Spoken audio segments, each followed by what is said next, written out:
Yeah, whenever you Good are. morning, John.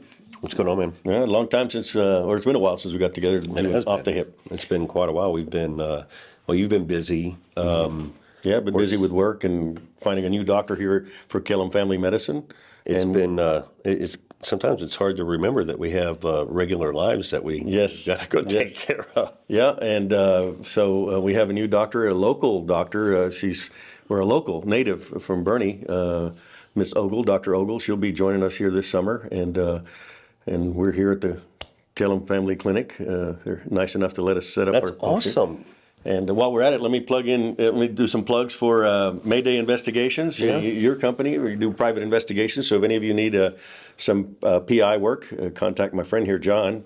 And my company, VIP Medical Consulting, is our other sponsor, and we help doctors and medical providers enhance their practices and stay in compliance. Yeah, both of us really kind of in the consulting role. Yes. A lot of people don't think of private investigations as a consultant, but we find ourselves more as a consultant and in many cases as a emotional health professional Yeah, at the same time. So I bet. it's definitely a different environment. But yeah, both of us are consultants there. Sorry about that, folks. I have to make a change to the make sure. There we go. That's better. Now we're centered. So, John, what's going on in the city of Boerne, in the county of Kendall here?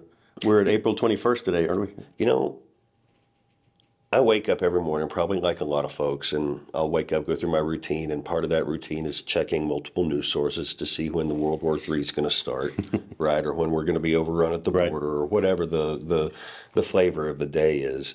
And Boerne's been quiet lately, much like the rest of the country. It's really been pretty quiet. So Well, yeah. we got elections. Elections, yeah, that's the noisy part. We've got 3 city councilmen: Ty Willison, District 1, I believe; Dr. Joseph Macaluso, District 5, I'm not mistaken; and then we have Nick Newth, District 3, and they're being challenged. Ty's being challenged by, I believe, Jeremy Pratt. Right. Dr. Mack is being challenged by Nick Newth, and Quentin Scott is being challenged by Daniel Weiss. Daniel Weiss, yeah. Right. So, and we've had them all on our show. They had a pretty civil discussion, but now lately It was very civil. right, cordial, and now it's getting nasty. Everybody walked out of here having a great exchange, excited about, the race, and wow, I guess in the past couple things have kind of blown up on social media. Yeah, the challengers have brought up some negative comments and flyers out there. And again, I don't know if the challengers are taking credit for it or if it's their supporters, but because the flyers are Let's be honest, handlers. handlers. Exactly. Because I think all 3 challengers have the same 2 contributors to their campaign. They do. It's Mike Lucky and Mr. Lance Kyle. That is correct. They're each have it's on the campaign finance I'm records. looking at it right now. I know, folks. If you can, I'll show it on the screen. So I'll make sure it's on the screen for everybody. Right, else to and see as each well. one of those gentlemen have provided the challengers with $3,000, I believe. $2,000. $1,000 each. So yeah, so it's $3,000 a piece for Mike Lucky, and $3,000 for Lance each candidate Kyle. for Lance Kyle. And they spread them out between the 3 challengers. Correct. And neither Lance nor Mr. Lucky, right? Lance Kyle or Mr. Lucky live in the city? I According believe to the records? I believe that is correct. So we both know where Mr. Lucky lives. Sure.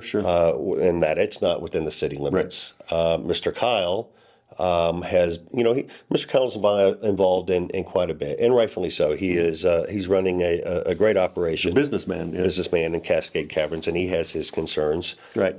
With that, and that might be the influence or the impetus for his support. But he doesn't. But folks. does he live here, or does he fly back and forth to D.C.? I believe he commutes Florida? back and forth between Washington, D.C. and Florida. Okay. Well, and I find it interesting. Not that there's anything wrong with people contributing to campaigns. I've contributed. I'm sure you have. But to me, it's interesting that they're the only contributors to these campaigns, and not a lot of people are contributing to the city campaign. These city councilmen don't make a lot of money, do they? Well, they're at what, $150 a month? Yeah, and it's not. It's So wait a minute. Where's the return on the investment? right. Okay, so you're investing a total of $6,000 spread across 3 candidates. Where's that return on that investment for $6,000? What do they expect in return? Right. Right. And And if it's such a great cause to give to, why are they the only ones donating? right. And when I was in Congress, you have campaign contributors, and I used to tell, as a staffer for a congressman, I'd say, contributing money, what it does is it gives you access. Right. Doesn't necessarily influence, although some congressmen it can be bought, I guess. But my question is, if you want access to these city councilmen, it's pretty easy. I mean, I think you just pick up the phone and they're like the county commissioners around here. Well, I think it would have made a difference in whether or not we've been able to get a hold of people or not. Right. Right. We don't donate to anybody's campaigns, Right. and there's been a few people we've had difficulty in getting a hold of. Well, that's true. And it may be different had we donated. You mean like Miss McCall, for example? Well, that would be. She was running for county commissioner, and she wouldn't return our calls, or she pretty much ignored us the whole time. Yeah. Right. Maybe that was her strategy, and she was coincidentally funded by the same people, By the same folks. Mr. Lucky and That is correct. and Mr. Kyle. I But wonder. in her defense, she also had other folks. Oh no, yes, she did. She had a few assisting, others, but, and so did Commissioner Bergman. Correct. But also, I guess it begs the question, John: Does the funding from these contributors or handlers really help a person get elected, or is it the groundwork? Because I was speaking to a couple of the city councilmen, and they said that their strategy was not to take money or big money, and that they were going to walk, they were going to door knock and walk, and they feel like that is going to keep them elected. That and small signs, while the challengers are using big posters or putting them together, big billboards, and mailers. And mailers, yeah, negative mailers, and also social media. So I'm wondering, what are the results going to be? Tomorrow's the first day of early voting. You know who the winners are? The sign makers. True, and Facebook for buy all those ads, right? Yep. What was your question again? Well, no, it's just not a question. It's just tomorrow is the.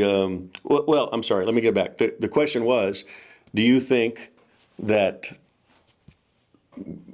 social media and big signage is going to be the ingredients to success to get elected, or is it the ground game? Like the city councilmen are focusing on the ground game. They're doing door knocking and pressing the flesh more, and they think that's going to help them stay elected as opposed to the signage and the social media campaigns.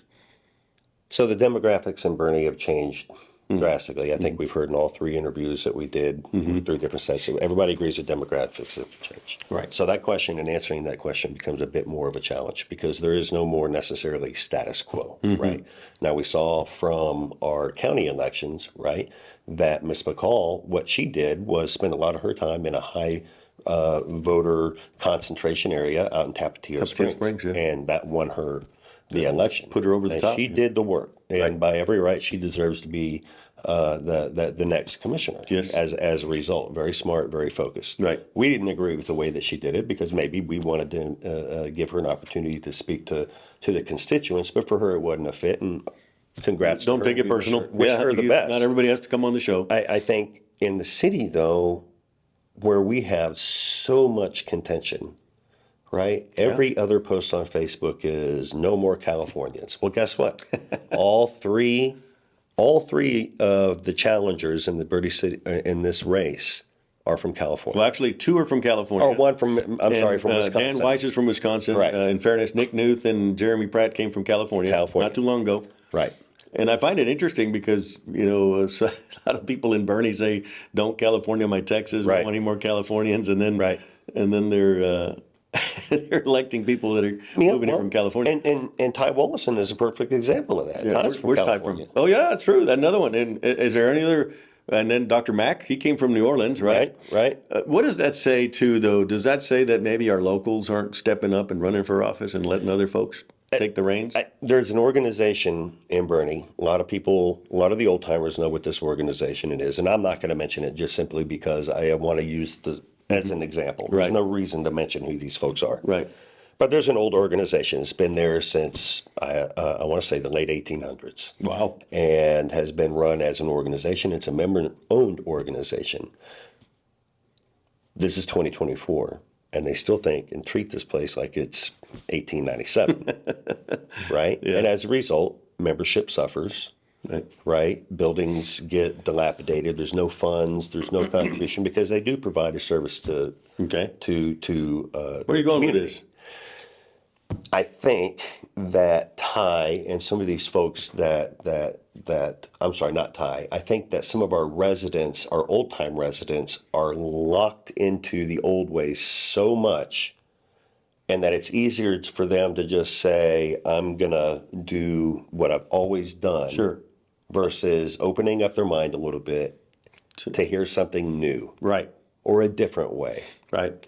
That's kind of what I'm getting. No, true, and that's almost in every little small town in America. Yeah. And I think these. You said it right. The issues right now, the hot issues are really in the city. You know, they're talking about growth. Right. No more growth. They're talking about the ETJ. They're talking about water. It all kind of goes back to the city. What I find strange, John, is when people move here from somewhere else, the first thing they say is, "I'm moving there because it's beautiful," and then Or the schools. They hear that the schools are and then fantastic. they decide to run for office because they say it's terrible.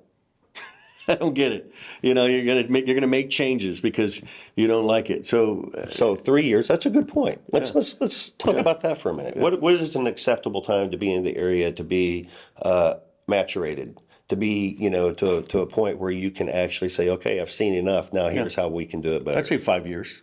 My Not guess. 3. Yeah, maybe 3. But Okay, because that's we got one at 1.5 and one at 3, oh, okay. Yeah, Right. Maybe 3. maybe 3. Yeah, one of these challengers has been here 3 years. The other one's the been here a other year one's and a been half a year and a from half. California. Yeah. Yeah.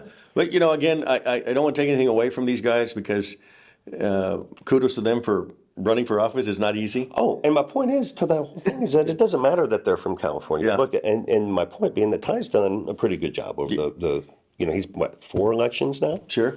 Four terms? Yeah, and he got a pretty tough district too, isn't it? I mean, a lot of businessmen and A lot of businessmen. Yep. that's interesting. We'll see what happens with early voting again is April 22nd, which is tomorrow from the day we're filming this, and then the election day for the city councilman is May 4th. So make sure you get out and vote and or tell your friends like these campaign contributors. They're Well, they're hustling. this is my biggest hang up, right? And I believe everybody should be able to spend their money any way they want to. Sure. You want to support you could even support both sides of the fence. Right. That's happens all the time. I've done it. Right. So it's not so much that they're contributing to those individuals' campaign across the board. It's why. It's why, and where are the other contributors? Yeah, and why are you handling these guys so close too? And why is such a small voice, or a bigger voice, but a small percentage of people on social media continuing to tout the same 3 people? Right. It's a very small, tiny group. It is. Maybe we ought to look into that. We should. Who is this group? Yeah, we should. Well, some people refer to it as the squad. The squad. There you go. Yeah. Supposedly a group of a dozen or less people. I know John Kite was on our show and he referred to the squad. The same people that kind of show up at county commissioner, city council, and they're pretty much swaying the votes or decisions of some of these elected officials. That's So are you that's saying? concerning. So are you saying that there's a possibility that some of our elected leaders may be unduly swayed? Absolutely, I'm saying it. Absolutely, of course they're swayed or intimidated because of the loud. So there is the somebody vocal behind the minority. curtain, or a group of people behind course. the curtain. And there's a couple of elected officials that I'll give credit to that don't just listen to one vocal minority. They stand up and they either solicit more information from others or make their own decision. But Right. but I know quite a few that they just take the path of least resistance and just go with the vocal minority. Folks, if you kind of feel the same way, or even if you don't feel the same way, drop some comments. Let us know what you think. And if it's something that's sensitive and you don't want to put out to the public, you can always shoot Robert or I an email at info@thetexasexaminer.com. That's info@thetexasexaminer.com. It should be coming across your screen. Also, we want to reiterate voting was when? Early voting, April 22nd for the city elections. And Tomorrow, Monday. And then the election day is May the 4th. May the 4th be with you. May the 4th be with you. That's my son's birthday on May 4th. So that's it'll great. be interesting. Yeah. So, folks, we are currently meeting on some great topics and new shows that we're going to be bringing to you. Again, we would like to solicit any ideas from you. We received some items from you folks that are listeners and enjoy what we're providing. We're taking your advice and suggestions into consideration, and we're always open to new ideas because we're always trying to improve for you. Absolutely. All right, folks, thank you, and until the next time, have a good day.